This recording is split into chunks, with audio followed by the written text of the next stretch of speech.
다 같이 마가복음 9장 28절, 29절 다 같이 한 목소리로 함께 읽겠습니다. 시작. 집에 들어가심에 제자들이 조용히 묻자오되 우리는 어찌하여 능히 그 귀신을 쫓아내지 못하였나이까? 이르시되 기도 외에 다른 것으로 이런 종류가 나갈 수 없느니라 하시니라. 아멘. 제가 지난주일까지 사무엘상을 강해했는데요. 사무엘상을 끝내기 전부터서 여러 달 동안 사무엘상을 끝내면 어떤 성경책을 택해서 강해를 시작할까 그렇게 고민하다가 기도하면서 나름대로 준비를 했습니다. 그런데 지난 주간을 보내면서 제 자신을 생각해 보는 시간을 가졌고요. 또 우리 목장과 교회를 생각하면서 저에게나 또 우리의 목장과 교회에 가장 중요하고 시급한 문제가 뭘까? 다들 다르게 생각할 수도 있겠지만 또 어떤 성경 본문책을 택하든지 간에 하나님 말씀 안에서 모든 문제의 원인과 해결책이 있지만 그래도 지금 우리에게 가장 필요한 주제가 뭘까 여러 가지 생각하다가 또 우리가 이제 다음 달에 있을 VIP와 함께하는 말씀 집회를 앞에 놓고 무엇을 집중적으로 전할까 묵상하는 중에 부흥이라는 단어를 생각하게 됐습니다. 영국의 그 유명한 설교자요 3대 신학자라고 할 수 있는 사람이 있는데 그 사람들의 이름이 마틴 로이드 존스, 또 존 스타트, J.I. 패커 이 사람들입니다. 근데 그 사람 중에서 마틴 로이드 존스라고 하는 사람이 부흥이라는 책을 썼어요. 그래서 제가 앞으로 그 책을 참고로 해서 설교를 해 나가려고 합니다. 사무엘상을 제가 강의할 때 미리 한 장씩 읽어오시면 많은 도움이 될 거다 생각했는데 막 여러분들도 마찬가지로 시중에 가셔서 마틴 로이드 존스가 지은 부흥이라는 책을 사셔서 한 챕터씩 미리 읽고 오시면 설교가 굉장히 더 재미있고 쉽게 이해되어지고 은혜로운 설교가 되지 않을까 하는 생각을 해봅니다. 과연 그 부흥이라는 것을 어디서부터 시작해야 할 것인가? 부흥의 본질은 또 성경적인 개념은 뭔가? 이런 것들이 저와 여러분들이 통상적으로 생각하는 그것이 전혀 아닐 수 있어요. 그렇지만 그 책을 또 그 본문을 통해서 그런 것들을 한번 우리가 다시 한번 생각해보고 또 그 부흥을 하나님이 원하시는 부흥을 우리가 어떻게 구체적으로 이루어갈 수 있을까 하는 것들을 생각해보는 귀한 시간들이 앞으로 좀 몇 주간이 될지 모르겠지만 하여간에 부흥에 대해서 여러분들에게 말씀을 전하고자 합니다. 자, 오늘 본문은 마가복음 9장을 선택했습니다. 오늘 본문 2절만 읽었지만 실제적으로는 이제 14절에서부터 시작이 된다라고 볼 수 있죠. 여러분들 너무나도 잘 아는 본문 중에 하나가 오늘 본문일 것입니다. 예수님께서 이제 변화산상에 올라가셨어요. 그리고 이제 내려오셨는데 그 산 기슭의 밑에는 예수님께서 변화산에 올라가실 때 베드로와 야고보와 요한만 데리고 올라가셨잖아요. 그런데 그 하나님의 임재와 영광을 맛본 다음에 산 기슭에 내려왔을 때는 9명의 제자들이 안 따라간 제자들이 있었겠죠. 그런데 그 9명의 제자들이 서기관들과 그 당시 종교 지도자들이라고 할 수 있고 오늘날로 말할 것 같으면 실은 법조인들, 변호사들이에요. 혹은 대학 교수라고도 말할 수 있습니다.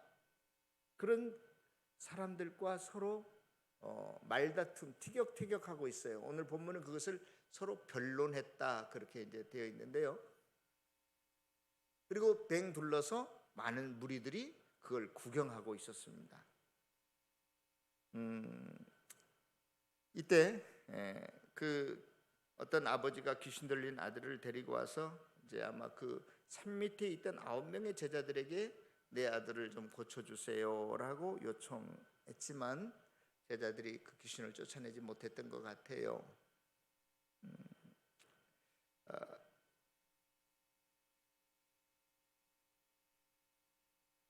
그래서 아마 그 서기관들이 예수와 그 제자들을 아주 못마땅하게 평상시에 생각하고 무슨 꼬투리를 잡을까 그렇게 따라다녔던 사람들인데 그렇게 하지 못하니까 야, 뭐 니네들이 정말로 능력이 있는 사람들이야 없는 사람들이야 하나님의 사람들이야 아니면 가짜 이단이야 뭐 이런 식으로 아마 이제 서로 논쟁이 붙었던 것 같아요.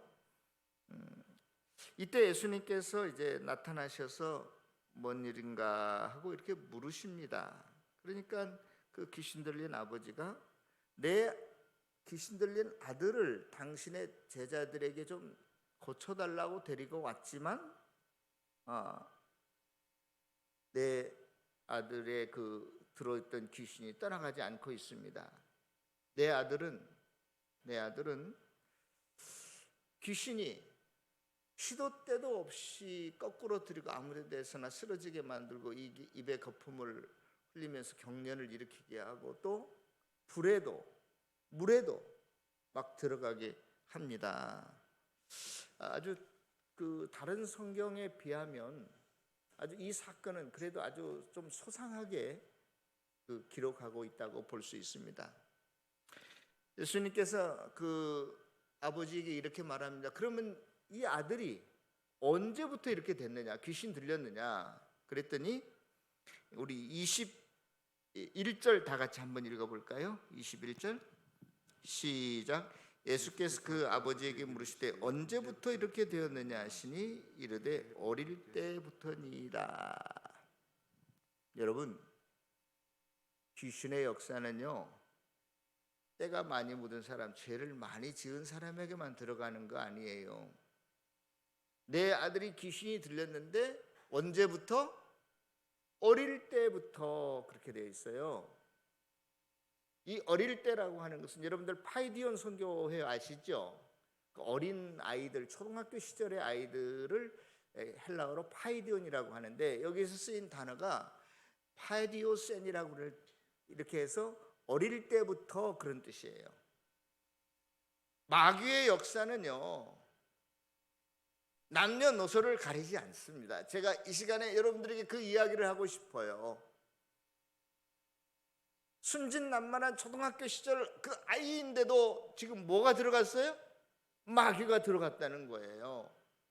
오늘날 현실을 보면 우리가 어린아이 때 우리 아이는 내 딸은 내 아들은 괜찮아 하고 물론 믿는 건 좋은데 방치하는 경우가 얼마나 많은지 모릅니다. 물론 저희 때도 그랬습니다만은 지금도 역시 마찬가지죠. 집에 와서는 엄마 아빠 앞에서는 안 그런 척하지만 학교에 가서는요 우리들 알아들을 수도 없는 그냥 욕으로 도배된 일상을 그렇게 그들이 구사하면서 살잖아요. 제가 틀렸나요? 내 아들은 괜찮을 거야, 내 딸은 괜찮을 거야. 그래도 아니 학교에만 가면 모든 친구들이 아니 욕으로 도배하고 사는데 나만 거룩한 척 깨끗한 척 하면 애들한테 왕따 당해요. 특별히 교회의 중직자의 자녀들, 목사, 장로, 권사, 집사 이런 애들은 어릴 때부터 아니 학교에 가서 친구들이 다 그런데 나만 안 그런 척 거기에 애들끼리 같이 살아야 되니까 그렇게 살고 집에 와서는 엄마 아빠 앞에서는 안 그런 척 아주 어릴 때부터 신앙의 이중성을 배우면서 사는 것 같아요. 저는 그 아이들을 좀 이해하고 싶습니다. 얼마나 괴롭겠나. 아이들도 유치부 때부터 이렇게 거짓말해서는 안 되고 이렇게 욕해서는 안 되고 다 알지요. 가르쳐주지 않아도 알합니다. 그런데 그 세상 속에서 적응하며 살려면 얼마나 아이들도 괴롭겠어요. 힘들겠어요. 갈등이 심하겠어요.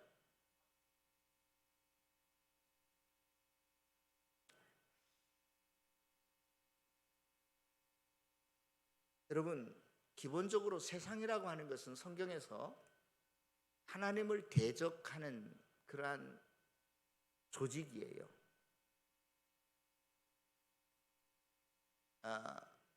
비성경적인 가치 체계를 가지고 운영되어지는 것이 세상 문화입니다.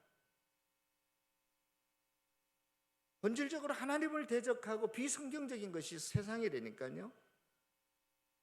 속임수에 능하고, 요즘은 학교에서 가르치는 것도 뭐 동성애 그 개인 프라이버시 문제니까 아무도 타치하지 말라는 거예요. 그렇게 배워요. 물론 민주주의라고 하는 것이, 요즘 학교에서 배우는 게 민주주의라는 게 뭡니까? 민주주의의 정책 결정은요, 다수결에 의해서 하는 거예요. 대통령 선거에서 한 표만 더 많이 나와도 대통령이 당선되는 겁니다. 그러나 민주주의의 또 다른 특징 중에 하나는 뭐냐면, 다수결에 의해서 모든 것을 결정하지만 극소수 한 사람이라도 그 사람의 의견을 존중하려는 게 민주주의의 특징이거든요. 그래서 성소수자의 어떤 성향이나 경향이나 뭐가 있어도 그걸 인정해 주라는 게 오늘날 현실의 교육이에요. 이런 걸 보면 기독교적인 사고와 아주 다른 거잖아요. 가족이라고 하는 것이 절대로 남자와 남자끼리, 여자와 여자끼리 부부가 될 수 없다는 것을 성경은 가르치는데, 세상 문화에서는 그것도 괜찮아, 그거 문제 삼지 마, 이렇게 말하는 거예요. 무슨 종교나 성취향이나 무슨 피부 색깔이나 이런 걸로 사람을 차별을 두지 말라는 겁니다. 아주 기독교적인 사고와는 다른 것들을 자꾸 이야기해요.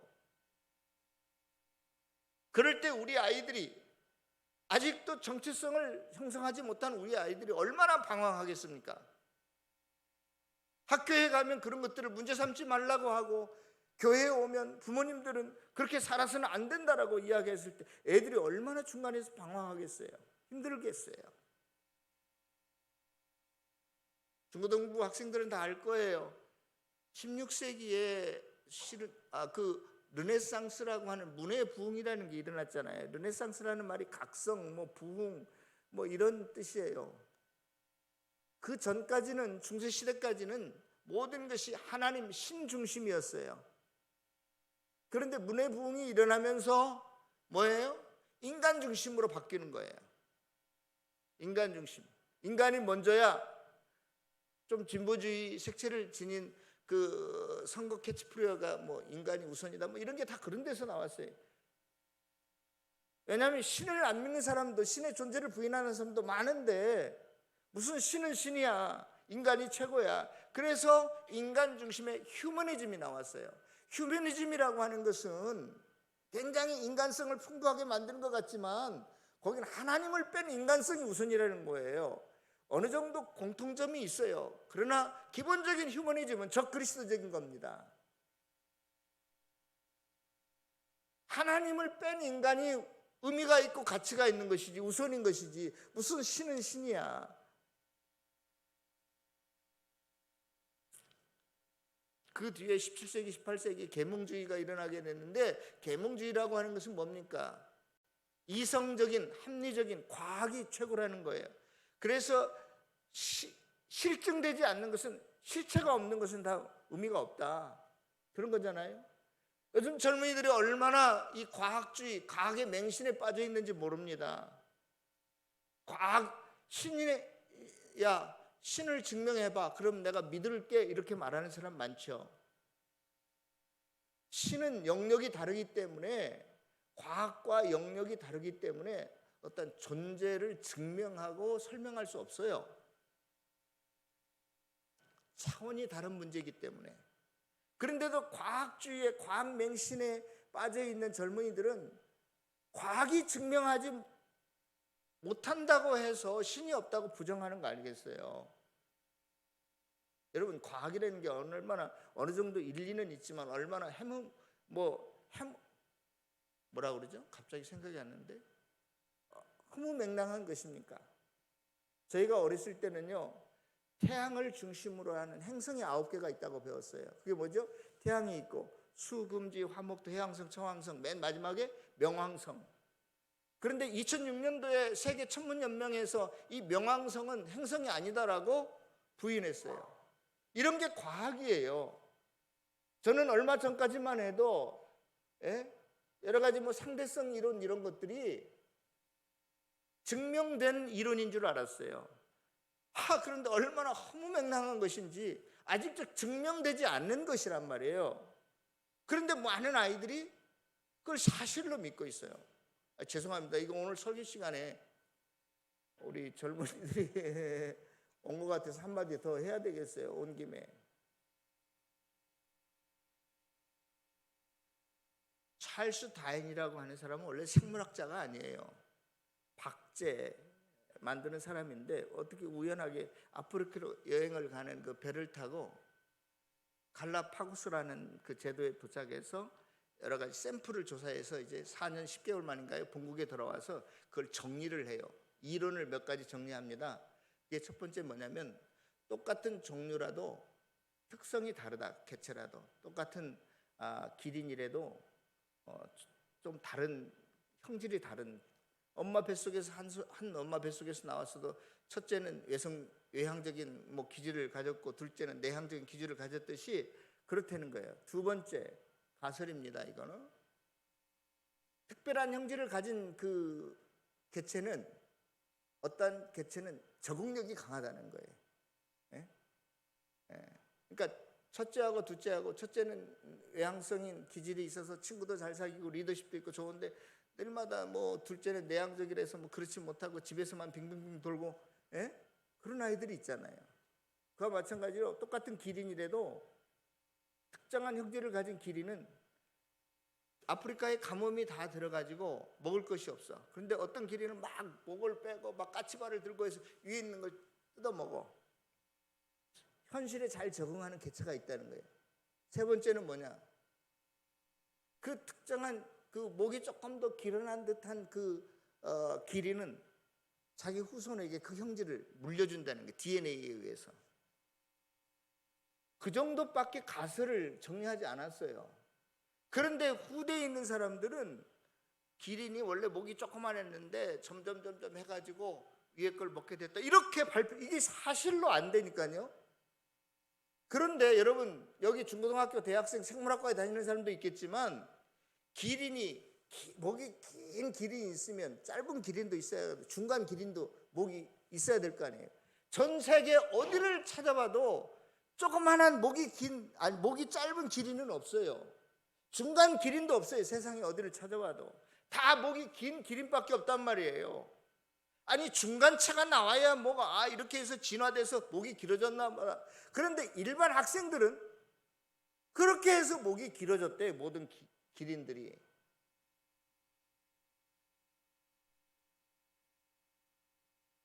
그러니까 제가 말하려고 하는 요지는 그런 겁니다. 그런 것을 가설이라고 해요.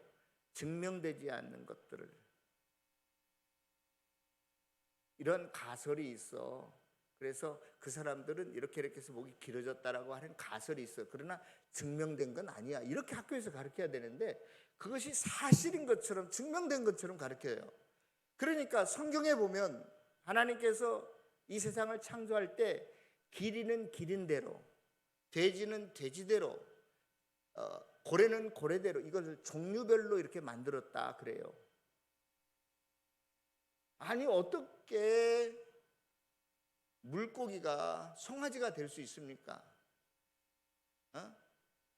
아메바가 변해서 원숭이가 되고 원숭이가 사람이 될 수 있습니까? 종과 종을 넘어가는 것을 대진화라고 하는데 대진화는 기독교적으로 보면 일어날 수가 없어요. 그러나 소진화, 개과 동물들끼리 서로 교배하거나 해서 또 다른 품종을 만들어내는 이걸 소진화라고 하는데 종류 안에서 진화가 변화가 일어나는 거 이런 거 우리가 얼마든지 인정할 수 있죠. 그래서 진화론자들도 종과 종을 넘는 이 대진화는 어떻게 도저히 설명할 수 없으니까 거기에 어떤 다이나믹한 에너지가 혹은 그때 신이 그때 한번 개입해서 변화를 만들었다 이런 식으로 설명을 한다고요. 제가 오늘 생물학 시간도 아니고 이렇게 이야기하는 이유는 우리가 과학을 부인할 수 없습니다. 절대 기독교는 과학을 배척하지 않습니다. 과학을 배척하지 않아요. 그러나 과학이 증명하지 못한다고 해서 신의 존재를 부인하거나 세상의 가치관이나 문화를 따라가면 안 된다라고 성경은 말하고 있기 때문에 그래요. 저와 여러분들은 이 세상의 삶의 원리가 학교에 가서 2 더하기 3는 2 더하기 3은 5다. 하나의 과학적 진실이죠. 원리죠. 이런 것들은 우리가 얼마든지 수용할 수 있어요. 그러나 성경과 배치되는 이 세상의 가치관이나 과학적 증명이나 가설들을 우리가 그냥 배우는 건 괜찮아도 학교에서 진화론을 배운 대로 시험 문제 나오면 정답을 써야죠. 진화론이나 이런 거다. 그런 하나의 가설이란 말이에요. 우리 젊은이들이 이 세상의 풍조나 그런 과학적 맹신이나 증명되지 않은 사실에 대해서 현혹되거나 흔들리지 않았으면 좋겠어요. 제가 이 시간에 말하고 싶은 것은 그거예요. 절대적인 우리의 가치와 삶의 기준은, 근거는, 권위는 어디에 있다? 하나님의 말씀에 있다는 것입니다.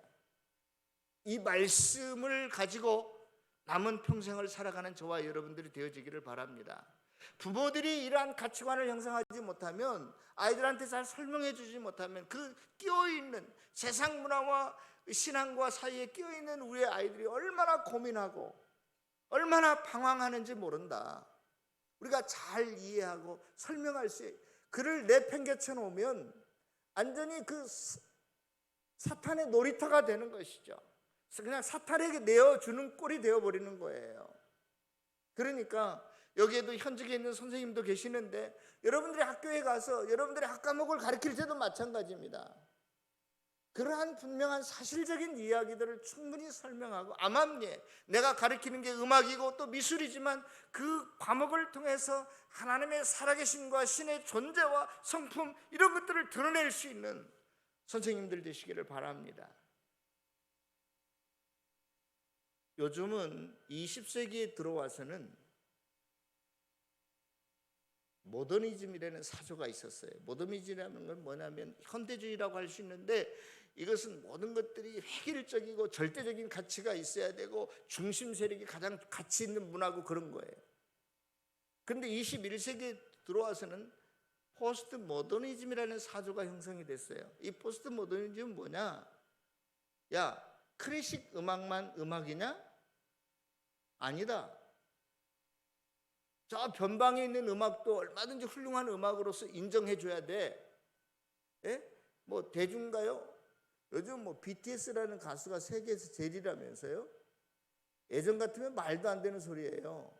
예? 말도 안 되는 소리라고. 그런데 이 포스트 모더니즘 시대에는 절대적인 기준, 가치, 권위 이런 거 없어졌어요. 다 상대화시키는 거예요. 야, 기독교만 구원이 있냐? 우리 불교에도 있고 마호메트 교회도 있어. 다양성을 인정해 주라는 것이 포스트 모더니즘의 사회예요. 종교의 다양화가 이루어져 버려요. 종교의 다양화. 그래서 중도 성당에 가서 설법하고, 또 신부도 법당에 가서 강론인가요? 그런 것도 하고, 우리 사이좋게 지내자. 결국은 산 꼭대기에서 우리가 다 만나는데, 산을 일로도 올라가고 절로도 올라가고 여기서도 올라가고, 그래서 만나는 건 똑같은 거야. 이렇게 되어버렸어요. 유효한 거예요. 절대적인, 어떻게 기독교에서만 구원이 있다고 말하냐? 니네들은 그러니까 독선주의자라니까 우리를 그렇게 비판해요.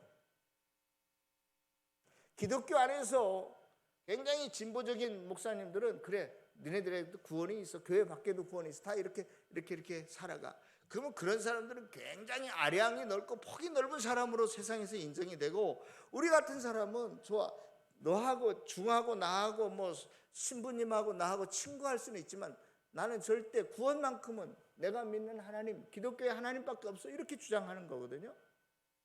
우리 같은 사람은 아주 독선적인 사람으로, 아주 사귀지 못할 사람으로 아주 내놓죠. 성도 여러분, 우리가 이 세상을 살아갈 때 제가 왜 자꾸 이런 저런 이야기를 오늘 꺼냈냐면요, 우리 아이들을 조금 더 이해할 수 있어야 되고, 그러려면 우리 어른들이 먼저 기성세대가 잘 정리해야 되고, 또 내가 모른다고 해서 그 아이들을 세상에 방치해 놓으면 안 된다, 그런 이야기 하고 싶은 거예요. 그래서 여러분들이 기독교적인 신앙이 무엇인지, 가치관이 무엇인지를 분명히 이해해야만 우리 아이들을 제대로 가르칠 수 있기 때문에, 그래서 도저히 아무리 내가 가르쳐도 학교에 가면 뭐 무용지물이 되어버리니까 요즘은 기독교 안에서도 홈스쿨링이라고 해가지고 대안학교 이런 것들이 많이 생겨나고 있는 것 같아요. 기독교적인 가치와 문화를 가르치고 그 가운데서 세상의 빛과 소금으로서 그들을 변화시켜 나아가는 그러한 사람으로 만드는 것, 그러한 생각이라도 우리가 가지고 있어야 된다. 오늘 성경에 보면 아이가 어리다고 해서 아무것도 모르는 게 아니라 마귀가 이 아이 언제 들어갔다고요? 어릴 때 초등학교 시절에 들어갔다, 그렇게 말하고 있어요. 여러분들이 어리다고, 나이가 어리다고 여러분들이 우습게 보지 말라는 거예요. 우리가 아이들을 내어놓으면, 방치하면 마귀가 세상의 아이들을 자꾸 휘두릅니다. 자, 오늘 너무나 엉뚱한 데로 갔는데요. 죄송합니다. 오늘 간단하게 말씀을 보겠습니다. 오늘 본문을 통해서 그러면은 귀신 들린 아이를 이제 제자들은 고치지 못했지만 예수님께서 고쳐주시잖아요. 25절 다 같이 읽겠습니다. 시작. 예수께서 무리가 달려와 모이는 것을 보시고 그 더러운 귀신을 꾸짖어 이르시되 말 못하고 못 듣는 귀신아, 내가 내게 명하노니 그 아이에게서 나오고 다시 들어가지 말라. 이렇게 이제 다시 들어가지 말라고 고쳐주십니다. 자, 이 사건을 통해서, 이 본문을 통해서 예수님은 저와 여러분들에게 그러면 뭘 말하려고 하신가, 그 핵심이 뭔가라고 하는 것입니다. 과연 예수님께서 이 본문을 통해서 이 귀신 들린 아이를 고치신 사건을 통해서 우리에게 뭘 가르치려고 하셨을까? 귀신 들린 아버지가 18절에 보면 예수님에게 선생님, 제자들은 귀신을 내달라고 했지만 쫓아내지 못했습니다. 그들이 능히 하지 못하더이다. 그때 19절에 예수님께서 대답하시기를, 어떤 세대요? 어떤 세대요? 믿음 없는 세대요. 믿음 없는 세대. 내가 얼마나 너희와 함께 있겠냐. 그러니까 그 아버지뿐만이 아니라 거기에 그 예수님의 제자들과 서로 싸웠던, 변론했던 서기관들, 또 주위에 둘러싸여 있는 모든 사람들, 또 세대라고 하는 것은 한 제너레이션이잖아요. 이 세상 전체를 가리켜서 아마 주님께서 무슨 세대요? 너희는 믿음 없는. 그래서 믿음이 없다는 것을 뭔가를 가르쳐 주려고 이 사건에 개입하신 것 같아요. 그렇죠? 예, 믿음이 없다는 거. 또 귀신 들린 아이의 아버지가 예수님께 뭐라고 말하냐면 22절에 무엇을 하실 수 있거든 우리를 불쌍히 여기서 도와주소서. 그때 예수님께서 그의 말을 그대로 받아가지고, 무슨 할 수 있거든이 무슨 말이냐, 믿는 자에게는 능치 못함이 없다. 그래서 믿음을 지금 강조하시는 거예요, 오늘 본문에서는. 여러분, 그러면 이 믿음이라는 게 있고 없고 하는 것도 중요하지만 여기서는 너희들이 왜 믿음이 없느냐 있느냐 그걸 따지려고 하는 게 아니라, 너희들이 믿는 하나님이 어떠한 하나님이냐, 너희들이 하나님을 어떻게 믿고 있느냐, 그걸 묻는 거예요.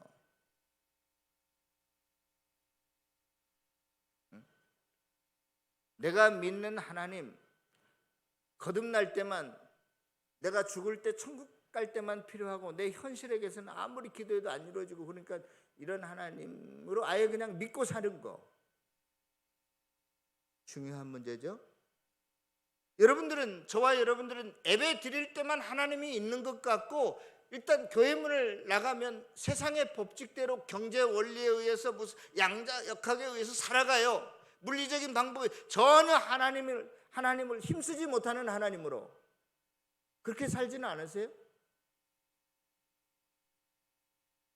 너희들이 하나님을 지금 믿느냐 안 믿느냐, 이 말은 믿음이 있고 없고를 묻는 게 아니라, 너희들이 하나님을 어떠한 하나님으로 생각하면서 어떠한 하나님으로 믿고 어떠한 하나님으로 여기고 지금 살고 있느냐, 그걸 질문하는 거예요.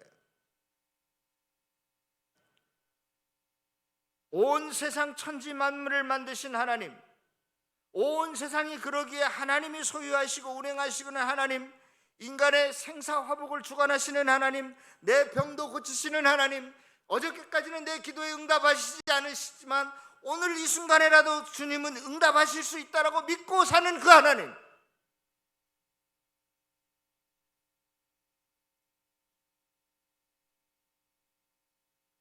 하나님이 온 세상의 소유주이신데 내가 그 하나님의 아들이라면 내 집이 지금 몇 평이고 뭐 넓고 좁고 우리 집 정원에는 소나무가 있고 그게 중요하지 않다는 것을 우리가 깨닫게 된다는 것이죠. 너희들이 하나님을 과연 어떠한 하나님으로 믿고 있느냐? 그 하나님이 이웃집 아저씨도 아니고 내 삼촌도 아니고 내 아버지라고 할 때 여러분들이 뭘 걱정하시겠어요? 뭘 염려하시겠어요? 뭐 유명한 우리나라의 명의가 아니라 할지라도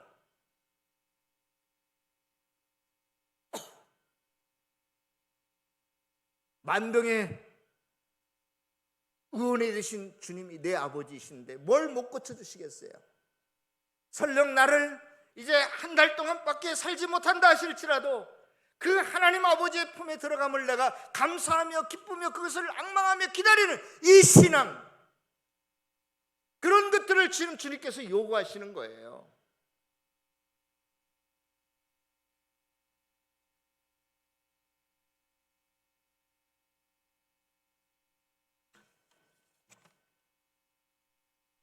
사랑하는 성도 여러분, 여기에 저와 여러분들이 앉아있다고 다가 아닙니다. 능사가 아닙니다. 내가 정말로 내 마음속에 모시고 있는 그 하나님이 어떠한 하나님인지, 내가 어떠한 하나님으로 지금 믿고 살아가고 있는지 그것을 다시 한번 생각해보고 올바른 신앙관을 가질 수 있는, 믿음을 가질 수 있는 저와 여러분이 되시기를 축원합니다. 마지막으로 한 가지만 더 말씀을 드리겠습니다.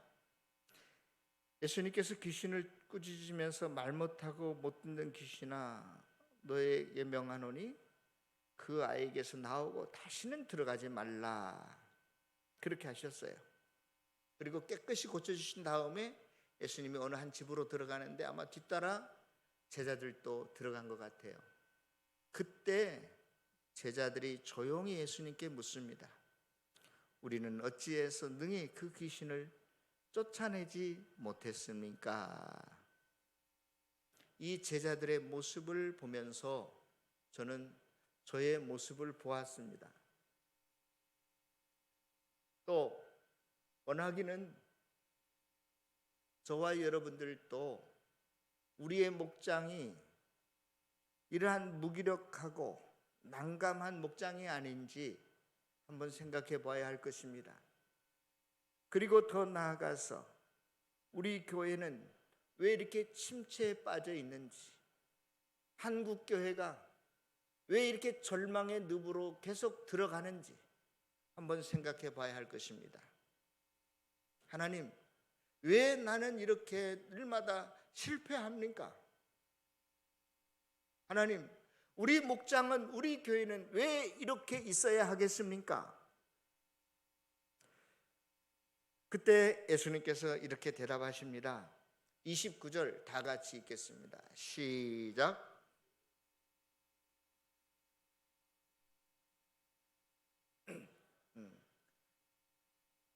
언뜻 보면 제자들이 기도하지 않아서 귀신을 못 쫓아낸 것처럼 생각이 드는데 그게 전혀 아니에요.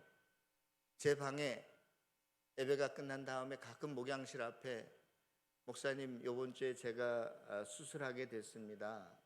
목사님 머리가 아픈데요 하면 제가 그 오신 분에게 뭘 하겠어요? 할 수 있는 거 딱 한 가지죠. 뭘 하겠어요? 기도해 드리는 겁니다. 어떤 분은 미리 알고 목사님이 할 수 있다는 것, 기도밖에 없다는 걸 알고 들어오면서 목사님 기도해 주세요. 어떻게 뭐가? 이렇게 제가 물어보기도 합니다. 지금 귀신 들린 귀신 들린 아들을 제자들에게 데리고 왔을 때 제자들이 뭘 했을 것 같아요? 당연히 기도했을 겁니다. 그런데 오늘은 보면은 마치 기도하지 않는 것처럼 예수님께서 말씀하셔요. 이런 유해는 이런 일이 있으려면 기도밖에 없는데 너희들이 기도하지 않아서 귀신이 안 나갔다, 이렇게 이해하기 쉬운데, 모든 성경 주석자들이 그 비스무리한 설명을 하는데, 제가 참고하는 부흥이라는 책에 로이드 존스 목사님은 거기에 방점이 있지 않고 이런 종류의 방점이 있어요. 여러분, 제가 찾아보지는 않겠지만 이 마가복음 6장에 보면 예수님께서 12제자를 둘씩 파송할 때 그들에게 권능을 주십니다. 귀신을 쫓아내는 능력을 주세요.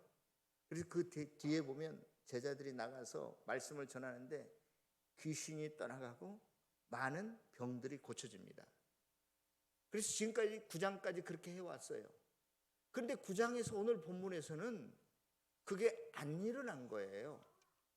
그래서 예수님께서 기도하지 않아서 안 일어난 게 아니라 지금까지 했던 일과 지금 이번 일은 다르다, 그것을 지금 강조하는 거예요. 무슨 말인지 알겠어요? 지금까지 예수의 제자들은 이 못 고친 사건 이전까지는 귀신도 많이 쫓아냈고 많은 병도 고쳐 이렇게 세웠어요. 그런데 지금은 못하고 있어요. 그런데 예수님께서 이런 종류가 나가려면 기도밖에 없다, 이 말은 지금까지 했던 방식과 지금까지 했던 것과는 차원이 다른 것이기 때문에 너희들이 기도가 있다면 또 다른 차원의 기도를 드려야 돼, 이런 뜻이라 이 말이에요. 성도 여러분, 이 본문의 시작이 되기 전까지 마가복음 10장에 보면 너무너무나 제자들이 좋아가지고 예수님께 와서 우리가 귀신도 쫓아냈습니다, 막 흥분이 돼서 보고를 해요. 그때 예수님께서 뭐라고 말씀하십니까? 나도 귀신이 하늘에서부터 떨어지는 걸 봤어, 그렇게 말합니다. 나 이미 다 알고 있다. 여러분, 우리가 어저께까지 성공했고 우리가 어저께까지 귀신을 쫓아냈어도 능력을 행했어도 오늘 할 수 없어요. 이 말은 너희들이 과거의 성공을 잊어버려라, 그런 말도 돼요. 너희들의 신앙이 타성에 젖어서는 안 된다, 그런 이야기도 돼요.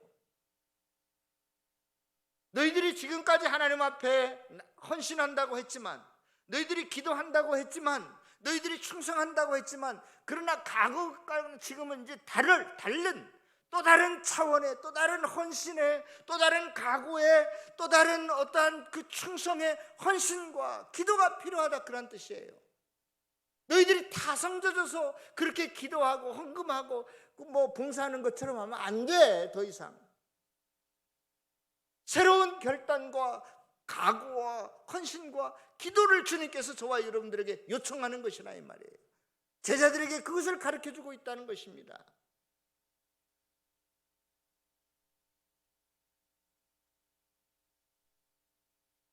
우리는 얼마나 과거의 성공을 이야기하면서 스스로 유한을 받는지 몰라요. 나도 한때는 그랬대느니, 너도 해봐라, 조금 있으면 다 그렇게 돼. 여러분, 과거에 성공했던 실패했던 잊어버립시다. 잊어버리고요, 이런 종류는, 이번 일은 그런 뜻이에요. 이번 일은 너희들이 지금까지 어떻게 살아왔는지 모르지만 그렇게 해서는 안 돼.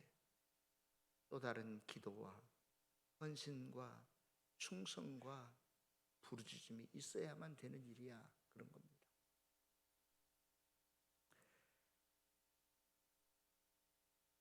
또 다른 변화가 있어야 된다는 것입니다. 여러분, 진단을 잘못하면요, 처방이 잘못 나올 수밖에 없어요. 여기 우리 장로님도 의사시지만 제가요, 얼마 전에 코로나에 걸렸는데 계속 무기력하고 좀 이상해요. 그래서 종합진단을 한번 받아봤어요. 갔더니 쭉 받고 이제 그 검사를 이제 한 다음에 마지막으로 인터뷰를 하고 나오는데, 의사 선생님이 식사를 어떻게 하냐, 당신 그러면 영양실조 걸립니다, 그러는 거예요. 그런데 죄송합니다, 제게 새끼손가락이 좀 약간 휘었어요. 이게 젊었을 때부터 그랬거든요. 근데 괜찮은데 갑자기 여기서부터 언제부턴가 이게 통증이 좀 있습니다. 그래서 저는 우리 할머니 권사님들마다 허리 아프고 뭐 마디가 쑤시고 이제 저도 이제 늙을 때가 됐는지 그러려니 하고 그냥 지냈어요. 근데 이제 병원에 간 김에 한번 물어봤어요. 그랬더니 그분이 가정의학과 교수인데 이 손가락이 끝마디가 안으로 휘었는데 자꾸 밖으로 이렇게 운동을 한번 해보라는 거예요. 그래서 일주일 후에 이제 모든 검사지가 나오잖아요. 갔어요. 근데 제가 일주일 동안 열심히 뒤로 제치고 갔는데 이거 열감이 더 있고 더 아픈 것 같아요. 그랬더니 그 의사 선생님이 깜짝 놀라는 거예요. 자기는 이것을 나한테 운동법을 잘못 가르쳐 줬다는 거예요. 목사님 그렇게 하면 절대 안 됩니다. 제가 잘못 가르쳤습니다. 그러면서 이것만을 위해서 이제 다른 과에 가보라는 거예요. 그러면서 자기 생각에는 이게 류마티스 같다는 거예요. 류마티스. 그래서 류마티스 그 또 전문의를 찾아갔잖아요. 딱 보더니 이거는 류마티스가 아니라 무슨 퇴행성 관절염입니다.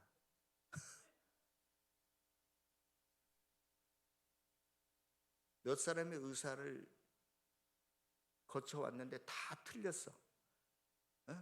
마지막 그 전문의가 가르쳐 준 게 이건 퇴행성이 아니라 류마티스가 아니라 퇴행성, 이제 나이가 들면 자동적으로 일어나는 것이니까 무슨 약을 하나 처방해줘요. 이걸 한 2달 먹고 와서 한번 보자는 거예요. 그래서 제가 인터넷에 찾아봤어요. 약 성분이 뭔가. 그랬더니 뭐 오미자, 뭐 계피, 뭐 이런 거예요. 뭐 약도 아니지 실은. 내가 생각할 땐 그건 약도 아니야. 근데 그럼 효능이 뭔가? 소염 뭐 그런 거야. 예? 제가 왜 이 말씀을 하시는 줄 아세요? 지금 우리의 신앙적인 것도 그렇고 우리의 가정 형편도 그렇고 우리의 목장 다 마찬가지입니다. 주님께서 뭐라고 다 개인에게 말씀하실 수 있어요. 그러나 진단이 잘못되면 처방도 잘못될 수밖에 없어요. 지금까지 너희가 이렇게 몸부림치면서 가정을 일으켜보려고 하고 세워보려고 해도 안 됐지.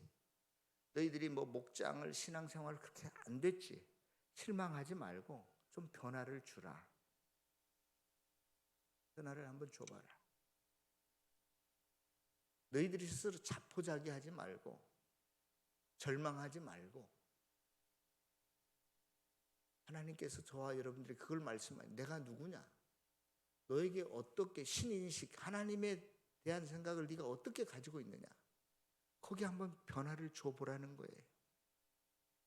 나를 여전히 사랑하시는 하나님, 나의 못남도 인정해 주시는 하나님, 나에게 돈도 주실 수 있는 하나님, 나에게 건강도 주실 수 있는 하나님, 우리 가정을 새롭게 하실 수 있는 하나님, 우리 목장과 교회를 부흥시킬 수 있는 하나님, 그 하나님께 한번 더 메어 달려보고 여러분들이 다시 한번 새로운 각오를 가져보고 다시 한번 하나님 앞에 부르짖어보고 믿음의 기도를 드려보고 그러면 이러한 일도 얼마든지 해낼 수 있다는 것이 오늘 본문의 메시지입니다. 사랑하는 성도 여러분, 다른 것 없어도 저와 여러분들은 기도할 수는 있어요. 그러한 가스펠송도 있잖아요. 오늘 집을 나서기 전 기도했나요? 오늘 받을 은총이에 기도했나요? 여러분들 마음에 분노가 가득합니까? 기도하시면 하나님의 위로와 평안이 찾아올 것입니다. 여러분들이 어떤 시험 어려움을 지금 당하고 계십니까? 그 문제를 해결할 수 있는, 능히 해결할 수 있는 그러한 하나님이십니다. 믿음이 없었던 이 귀신 들린 아버지는 예수님께 와서도 예수님 할 수만 있거든 이래요. 할 수만 있거든 당신이. 예? 오늘 젊은이들이 많이 왔는데 영어 성경에 보면 if you can, if라고 하는 가정법은 현실의 강한 부정을 의미해요. 내가 새라면 당신에게 날아갈 텐데 나는 새가 아니라 그런 뜻 아니에요. 그러니까 당신은 별로 능력이 없는 사람 같아, 이런 이야기예요. 믿음이 없었어요, 실은. 네? 그러나 하나님은 그러한 저와 여러분들의 믿음이 없는 사람들, 겨자씨만한 믿음만 있어도 너희들이 이 산을 들어서 바다로 던지면 던질 것이다라고 저와 여러분들에게 격려를 해주십니다. 그 말은 저와 여러분들이 이 겨자씨만한 조그마한 믿음도 없다, 그걸 책망하시기 위한 그러한 메시지가 아니라고 저는 생각해요.